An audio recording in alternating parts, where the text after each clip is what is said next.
Hello there everyone, my name is Dex Kamitan and today we're going to talk about multiple regression.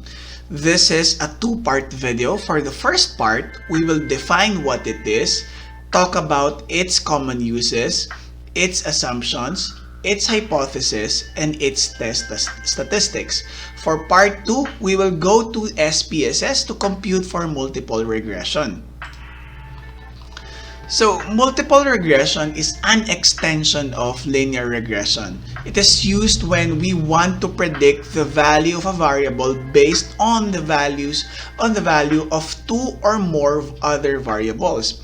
As in linear regression, the variables we want to predict is called the dependent variable, or sometimes the outcome or target or criterion variable. Now, the variables we are using to predict the value of the dependent variable are called the independent variable, or sometimes the predictor, explanatory variable, or regressor variable. For example, you could use multiple regression to understand whether exam performance can be predicted based on the time spent watching Psych Nerds video, test anxiety, lecture attendance, and even gender. Alternately, you could use multiple regression to understand whether daily cigarette consumption can be predicted based on smoking duration, age when started smoking, smoker type, income, and gender. Now, similar to linear regression, multiple regression allows you to determine the overall fit, or sometimes called variance explained of the model, and the relative contribution of each of the predictors to the total variance explained. For example, you might want to know how much of the variation in exam performance can be explained by time spent watching Psych Nerds videos, test anxiety, lecture attendance, and gender as a whole, but also the relative contribution of each independent variable is explained in variance. So, similar to linear regression, multiple regression is used in three ways. In psychology, regression is commonly used to identify the strength of the effect that the independent variables have on a dependent variable. Typical questions are how well do age and IQ predict short-term memory, or how well do time spent watching Psych Nerds videos and test anxiety predict exam scores. Second, it can be used to forecast effects or impact of changes. That is, the regression analysis helps us to understand how much of the dependent variable changes with a change in one or more of the independent variables. A typical question is, how much additional exam points do I get for each additional minute of watching Psych Nerds video lesson, and each additional point in test anxiety? Third, regression analysis predicts trends and future values. The regression analysis can be used to get point estimates. A typical question is, what will my exam scores be in 6 months? So, just like in any other statistical analysis, when you choose to analyze your data using multiple regression, part of the process involves checking to make sure that the data you want to analyze can actually be analyzed using multiple regression. You need to do this because it's only appropriate to use multiple regression if your data passes 8 assumptions that are required for multiple regression to give you a valid result. In practice, though, checking for these 8 assumptions just adds a little bit more time to your analysis, requiring you to click a few more buttons in SPSS statistics when performing your analysis, as well as think a little bit more about your data, but it's not a difficult task. Before I introduce you to these 8 assumptions, do not be surprised if when analyzing your own data using SPSS statistics, one or more of these assumptions is violated or not met. This is not uncommon when working with real-world data rather than textbook examples, which often only show you how to carry out multiple regression when everything goes well. However, don't worry, even when your data fails certain assumptions, there is often a solution to overcoming this. As we talk about the assumptions of multiple regression, you might realize that most of them are the same assumptions linear regression have. That is because, as I mentioned earlier, multiple regression is just an extension of linear regression. If in case you don't understand some of the assumptions discussed here, refer to our earlier video on linear regression where you will find an in-depth discussion of regression assumptions. So let's now look at assumptions of multiple regression. Assumption number one is that your dependent variable should be measured on a continuous scale. That is, it is either an interval or ratio variable. Examples of variables that meet this criterion include study time, measured let's say in hours, intelligence measured using IQ scores, exam performance measured from 0 to 100, weight measured in kilograms, and so forth. If your dependent variable was measured on an ordinal scale, you will need to carry out ordinal regression rather than multiple regression. Examples of ordinal variables include like Likert items.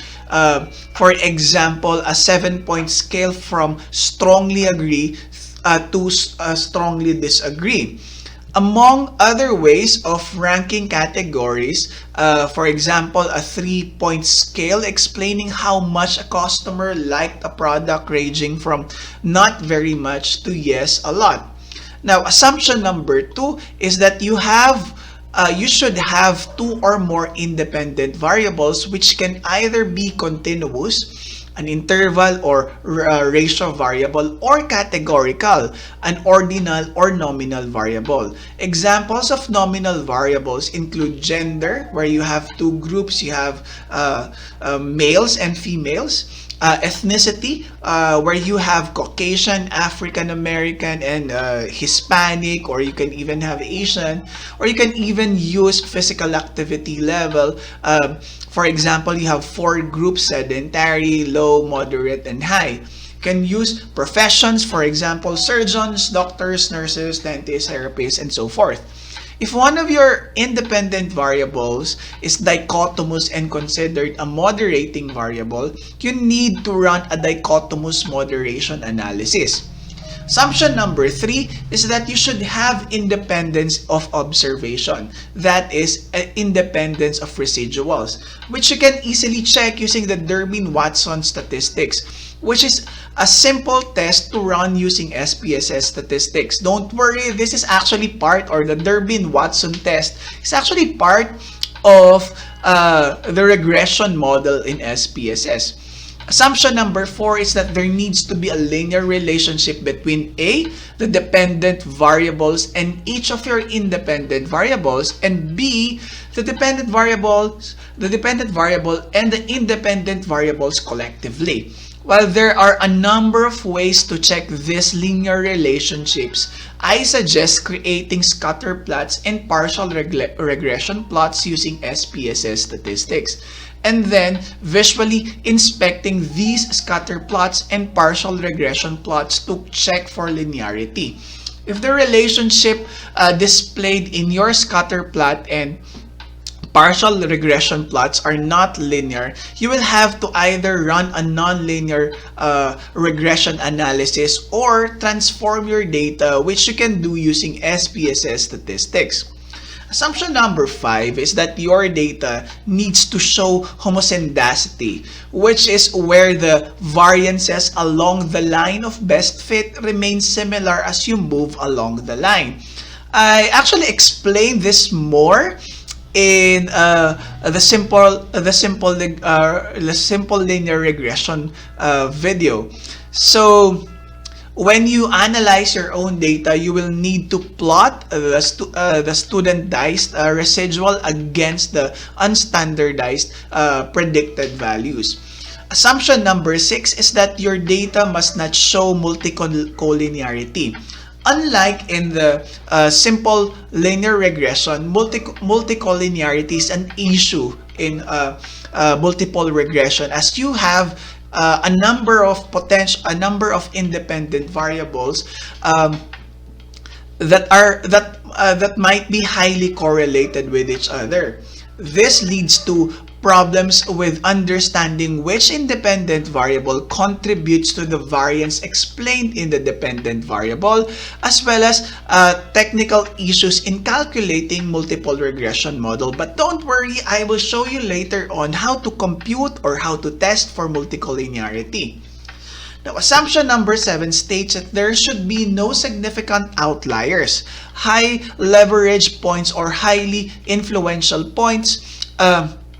Outliers, leverage, and influential points are different terms used to represent observations in your data that are in some way unusual when you wish to perform a multiple regression analysis. These different classifications of unusual points reflect the different impact they have on regression line. An observation can be classified as more than one type of unusual point. However, all these points can have a very negative impact on the regression equation that is used to predict the value of the dependent variable based on the independent variable. This can change the output that SPSS produces and reduce the predictive accuracy of your results. Fortunately, when using SPSS statistics to run multiple regression on your data, you can detect possible outliers, high leverage points, and highly influential points. Assumption number 8 is that you need to check that the residual or errors are approximately normally distributed. One common method is to check this assumption using letter A histogram with a superimposed normal curve, a normal PP plot, or B, a normal QQ plot of the studentized residual. Again, if you don't understand some of the assumptions discussed here, you can refer to our video on simple linear regression. Now, you can check assumptions 3, 4, 5, 6, and 7, and 8 using SPSS statistics. Assumption 1 and 2 should be checked first before moving on to assumptions 3, 4, 5, 6, 7, and 8. And just remember that if you do not run the statistical test on these assumptions correctly, the results you get when running multiple regression might not be valid. So as I have mentioned in the video on linear regression, regression can be used for 3 things: understanding the relationship between predictor and outcome variable, forecasting an effect, and trend forecasting. The hypothesis presented here is only for the first usage, determining the strength of a causal relationship. So the null and alternative hypothesis can be expressed as HO, or the null predictor variables does not or do not significantly predict outcome variable, and H1 is predictor variables significantly predict outcome variables. So this is the formula for multiple regression. Now, although the formula is presented here, we are not going to compute that manually. And to reject the null hypothesis, the p-value you should have is the p-value that you should have. The p-value should be less than 0.05.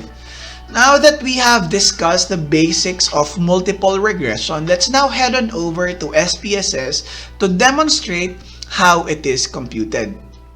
So we will be computing a multiple linear regression in SPSS. Let us say you are interested in predicting online learning self-efficacy of 100 college students from experiencing flow and burnout.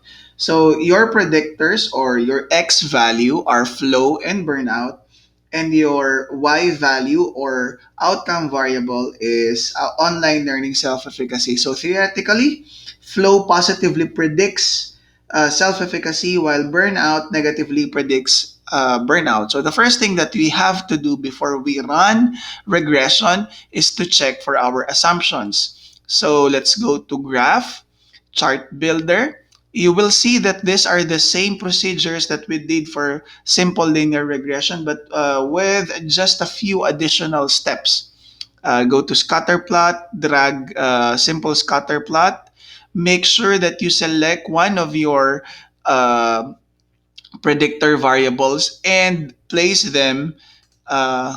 one of your predictor variables in the x-axis box and your outcome variable in your y-axis box. Then press OK. So now you get to have a scatter plot, and it seems that we have, or rather, flow and online learning self-efficacy are positively correlated there. That is, the direction uh, goes up. So, aside from looking at correlation, we also need to see the regression line. So, to do that, just click on any part of the scatter plot, double click actually, and you'll be forwarded to the chart editor. Make sure that you select add fit line at total, and then you may close properties and then close the chart editor. So you see that there is a positive relationship between flow and online learning self-efficacy, and that they are linearly related, or there is a real linear relationship between flow and online learning self-efficacy.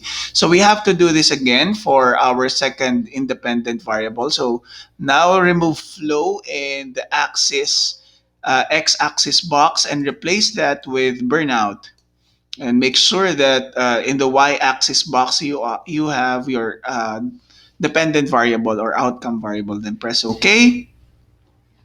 So unlike the relationship between flow and online learning self-efficacy, there seems to be a negative relationship as indicated by the downward trend. But let us also check if they are linearly related, or there is a linear relationship between burnout and online learning self-efficacy.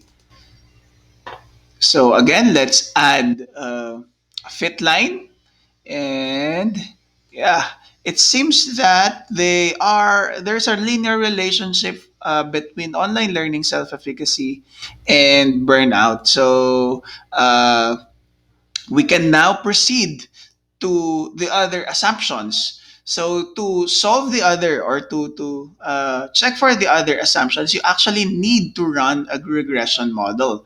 So to do that, go to Analyze, Regression, and Linear. Make sure that you um, put online learning self-efficacy in the dependent table, and flow and burnout in your independent table. Make sure that your method is enter. And for statistics, check on estimates, check on model fit, check on R square, rather collinearity, because we also, one of the assumptions in multiple regression is that there should be no collinearity between your independent variables. So to check on that, just select collinearity diagnosis. To check for independence, check on Durbin Watson, and then click on case wise to check on your outliers. So click continue for your plots. Make sure that Z pred is placed on the X, on X, that is going to be, that's actually your independent variable, and Z pred sorry, Z residual for Y. You're actually going to check for this actually checks the error. So click on histogram and non-probability, normal probability plot for normality. All right, then click continue and click OK. So before we interpret your the regression model, we first need to check on the other assumptions, starting with collinearity. So click on the collinearity diagnostics table. And as you can see, actually you have to look at the condition index cells. And what you want to see are condition indexes that are below 15, because when one of the values in this section is 15, it means 15 and above, it means that you have a problem of collinearity between your independent variables, and you might need to change one of your independent variables. If you have a condition index of 30 and above, this means that you have a serious problem with collinearity. All right. So as in our case, we don't have any values more than 15 and above. So this is good. So the next thing that you have to do is go to uh, the model summary to check on the independence. So look for Durbin-Watson test, and since our Durbin-Watson the value under the Durbin-Watson test is near to this is good. You don't want you don't want the numbers here to appear you don't want the number here to be below 1 or above 3. So there's independence and there's no collinearity. The next thing that you have to do is to check on residuals, and this will indicate outliers. You need to look at standard residuals. So the minimum should not be more than negative 3.29, and the maximum should not also be positive 3.29. So as you can see, our minimum and maximum are not above negative 3.29 and positive 3.29 respectively. So this means that we don't have any outliers in our data. Should you have outliers in your data, you might need to go back to your data set and either remove the case that are outliers, um, or you might need to uh, Winsorize them. All right. You also would like to check if outliers are due to uh, errors in the way you input your data. So this is good. We don't have any outliers, and um, there's independence of observation, and our data or our variables are not collinear with each other. So the next thing that you need to check on is normality, and to do that, you need to go to your charts. All right, look at the PP plot, and dots are generally lined up along a 45-degree line. So we have a normality of residuals, and we can see that our dependent variable of online learning self-efficacy resembles a normal distribution. Okay, so the scatter plot of the standardized residuals um versus the predicted values is elliptical, and there's no discernible pattern there as it should be. So now that we have checked all our assumptions and we have passed all our assumptions, we can now go on to interpret our regression model. So the next what you have to do is to look at model summary. All right. So the model summary, uh, okay, is actually very insightful. Um, First, we get our correlation, which is 0.51. We also get our capital R squared, which is 0.23. 6 6. All right. As we have mentioned in, or as I have mentioned in our previous video on simple linear regression, this is the same um, r squared for uh, correlation. In this case, we are using capital R squared because we have multiple variables. So, how do we interpret this? This means that or how do we interpret the capital R square? This can actually be read as 26.6% of the variance in online learning self-efficacy was predicted from level of flow and burnout. So again, capital R square is for multiple predictors, and lowercase r square, you have one predictor. So the next thing that you have to do is to look at your ANOVA table. And again, don't be surprised why there is an ANOVA table here, because ANOVA and regression belong to the uh, both belong to the general linear model.